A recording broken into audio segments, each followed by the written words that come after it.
well, you have to do this today. From start to finish, the days are non-stop at Drina Ozine's house. She has two daughters, one a first grader, the other in fifth grade. They're involved with soccer and dancing along with the nightly homework. There's really no break. Trish Stoll is a mentor teacher and literacy coach for the Gulfport School District. She says homework is meant to reinforce what's taught in the classroom. Although the amount of homework is a teacher's preference, it isn't designed to be a burden. An overwhelming amount of homework is not necessary.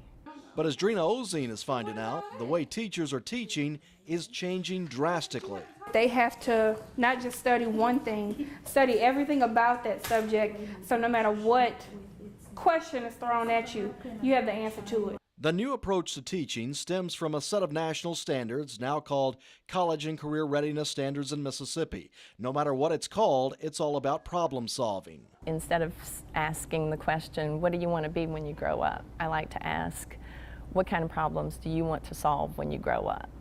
Being a problem solver puts students in the driver's seat. It puts them in control of their learning. But the problem-solving approach can lead to frustration for parents. The way that I was taught and the way they're taught is completely different.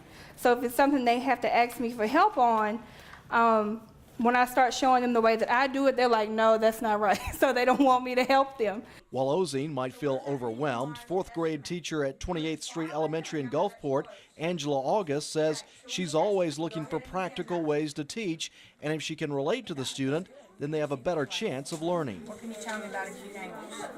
I think they're overwhelmed if you don't present it in an engaging way. It's very important to let them know why they're learning it, not just throw out a lesson and not know what the purpose is. If they feel like there's a purpose, you'll have students engaged in what they're doing. What can lead to a large amount of homework is testing, but August says tests are a crucial part of the learning process.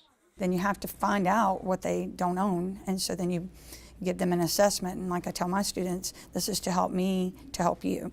Although ultimately the goal for teachers isn't for students to pass a test, but to be prepared for life. They have to know how to deal with problems in life. They're going to have to know multiple strategies. They're going to have to be able to tackle things and not always have someone right there next to them to be able to give them answers. And they have to understand it's okay to mess up and it's okay to not do, to fail at something. And so once they feel that confidence and be able to take a risk, they're able to become better problem solvers. While Ozine may not always know the answers, she knows what's important is for her kids to understand the work, and she thinks they're on the right track. Well, they may have stumbled with some of the problems, but I think the overall, they understand it. It's just getting to the answer that they have to work on.